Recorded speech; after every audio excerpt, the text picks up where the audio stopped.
Hello everyone and welcome to our channel Law and Knowledge. Please subscribe to our channel and also follow us on Instagram on the link provided in the description below.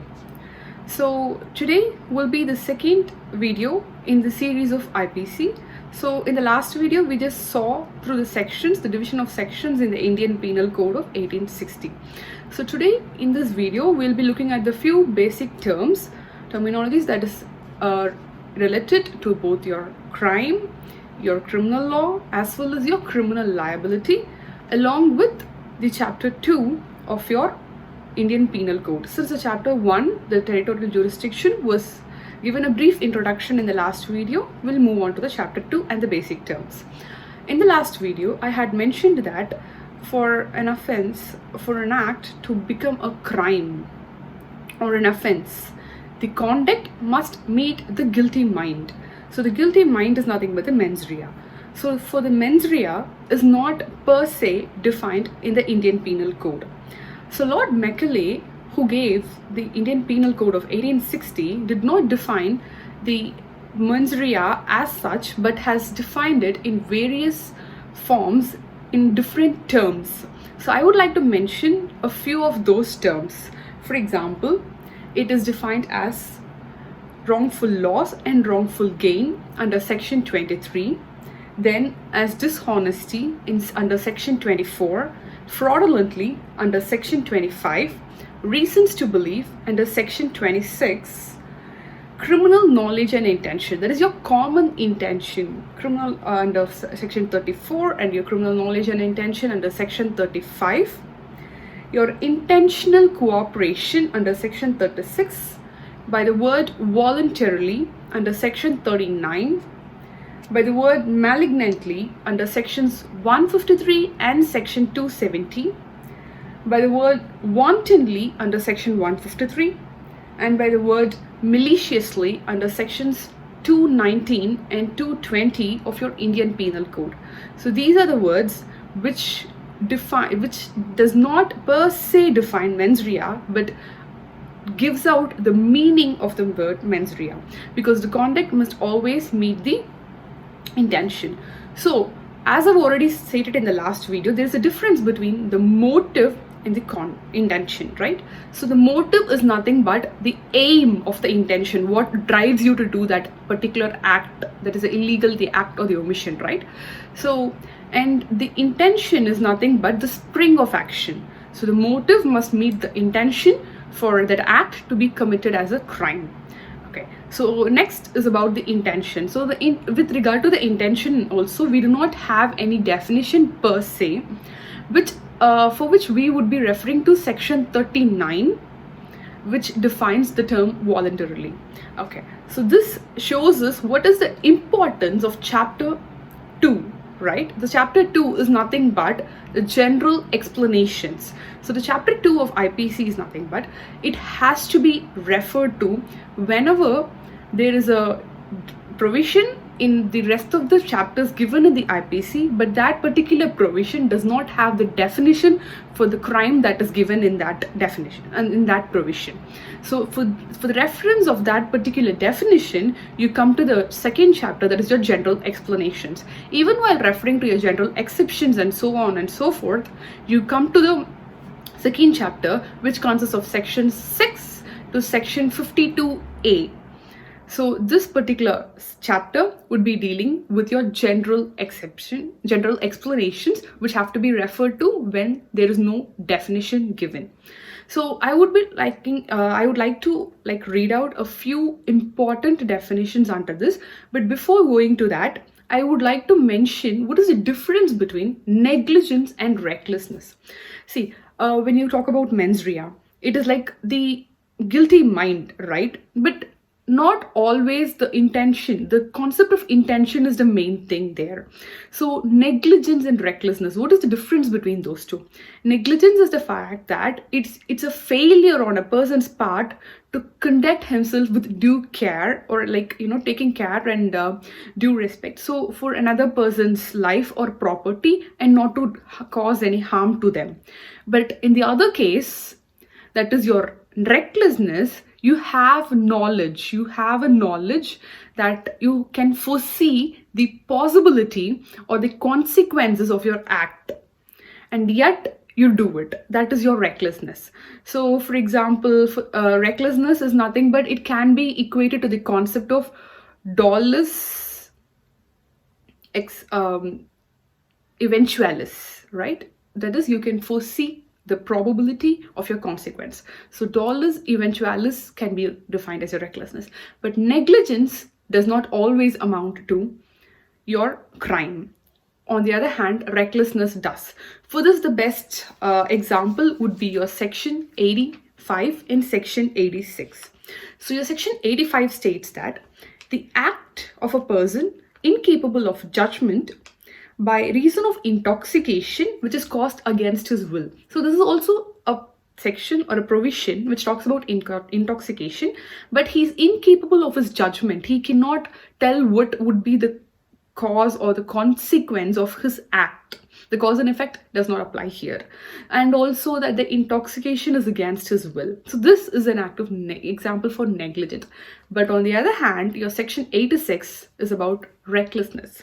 It says, an offense requiring a particular intent or a knowledge committed by one who is intoxicated. So he is intoxicated and he has a knowledge to believe that because of this voluntary self-intoxication, that he may cause harm to another person's life or property. The best example is your case of Salman Khan versus State of Maharashtra, right? So yes. So moving on, I would like to define a few terms that is given under your section, your chapter 2. So the first would be your section 23, which talks about wrongful gain and wrongful loss. Why did I want to first talk about this is because any illegal act or omission. So when you talk about a guilty mind, you have to wrongfully, commit an act or an omission against a person. So what defines that wrong? Is it a wrongful gain or wrongful loss? That definition is given under section 23. So the wrongful gain is a gain by unlawful means of property to which the person gaining is not legally entitled. So I'm not legally entitled to the property, yet I'm gaining it through unlawful means. That is your wrongful gain. Then your wrongful loss is the loss by the unlawful means of property to which the person losing it is legally entitled. So the other party in the wrongful gain would be suffering from a wrongful loss. Yes, so that is the definition. So the next would be your section 24, which talks about dishonesty. So dishonestly, whoever does anything with the intention of causing a wrongful gain to another person or a wrongful loss to another person is said to have done that thing dishonestly. So you're gonna do an action, you're not gonna commit an act or an omission that does a wrongful gain, that amounts to a wrongful gain or a wrongful loss to another person, that is said to be you have committed the act dishonestly. So what is the difference between dishonestly and fraudulently? So a person is said to do a thing fraudulently if he does that thing with an intent to defraud but not otherwise. So your only intention to defraud matters, and that is defined under section 25. So the next would be your reasons to believe under section 26. A person is said to have a reason to believe a thing if he has a sufficient cause to believe that thing but not otherwise. I would like to link this section, read this section together with your section 52. So your section 52 talks about good faith. Your good faith in criminal law, in civil law is completely different concepts. So when it comes to criminal law, the good faith is defined under section 52 of your IPC, which states that nothing is said to be done or believed in good faith which is done or believed without due care and attention.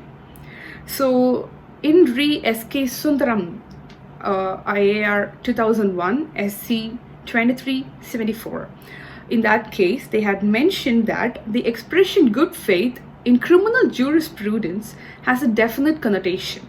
That is, its import is totally different from saying that a person concerned has honestly believed the truth of what it is said. So it is just not just saying that I believed it to be true. Hence, claiming a defense like that is not good faith in criminal jurisprudence, is what is given in this particular case. So moving on to the few other definitions that I definitely want to mention today is about section 33 that talks about act and omission. The word act denotes a series of acts as a single act, and the word omission denotes as well a series of omission as a single omission. So it can be a single act or a series of act. It's nothing but omission is like, not doing something, and act is the just doing something, right? Doing an act. That is what it is. And next would be 39, which is very, very important because that talks about intention, right? The term voluntarily is defined under section 39, which says that a person is said to cause an effect voluntarily when he causes it by means whereby he intended to cause it, or by means which at the time of employing those means he knew and had reasons to believe that he is likely to cause it. So one thing can be that he intended to do so, or the other thing that at the time of committing the offense that he had reasons to believe that his particular act would cause that consequence. So that is the definition of voluntarily as provided under section 39. So there are other sections which defines a few other words, like your illegal is defined under section 43, your injury defined in the section 44, which denotes any harm whatever is illegally done to a person in body, mind, reputation as well as property. Then 45 talks about life, 46 talks about death. So these are certain things, right? So I would expect you to go through your Indian Penal Code Bar Act when you listen to the video so that you would follow it very seriously. And apart from this, I would want to mention a very important concept, the concept of common object and common intention. So common intention is given under section 34. So it is the act done by several persons in furtherance of a common intention. So when a criminal act is done by several persons in the furtherance of a common intention of all, each of the persons is liable for the act in the same manner as if it were done by him alone.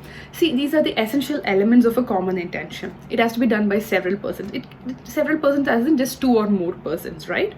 And each one should have the common intention. That is, they have to participate, and they have to participate in the furtherance of the common intention. So these are the essentials with regard to your section 34, that is your common intention. So apart from your common intention, I would also talk about your common object. So before moving on to your common object, there is one more thing that they had given. Barendra Kumar Ghosh versus King Emperor, AR 1925 PC1. In this case, they said that common intention also requires prior meeting of the minds. So prior meeting of the minds is also an essential condition for common intention, but that is not the case with respect to your common object. Your common object is dealt with in section 149 of your Indian Penal Code of 1860. So for common objects, the essentials would be, so the common intention and the common object together would give out a constructive liability of a person. So the essentials of the common object are: no prior meeting of mind is required, but the crucial important essence is that there should be participation of all the members in that is necessary, and at least 5 persons are necessary. When we are talking about section 34, your common intention, only 2 people would suffice, but here 5 people are necessary. That is, your unlawful assembly should have happened. And then in common intention, the liability would be vicarious, right? But here it is not so. Just being merely a member of the group of the unlawful assembly is more than enough for you to, participate and become a part of this criminal liability. And the acts should be done in prosecution of a common object or likely to be committed in the furtherance of a common object. And for that, a specific punishment would be given under section 149. So these are the basics with regard to your certain basic criminological terms and such. And the next video will be dealing with your punishments, which is your chapter 3. So we'll be dealing with your theories of punishment, as well as certain other things, like how the substantive provisions of your IPC actually gives out the punishments, and also the concept of compensatory jurisprudence or the victimology, which actually got developed according to your expiation theory. So this ends this particular lecture in the chapter 2 of this lecture with this video. So for more interesting videos and to know more about your IPC, please do subscribe to our channel and keep watching. Thank you and have a nice day.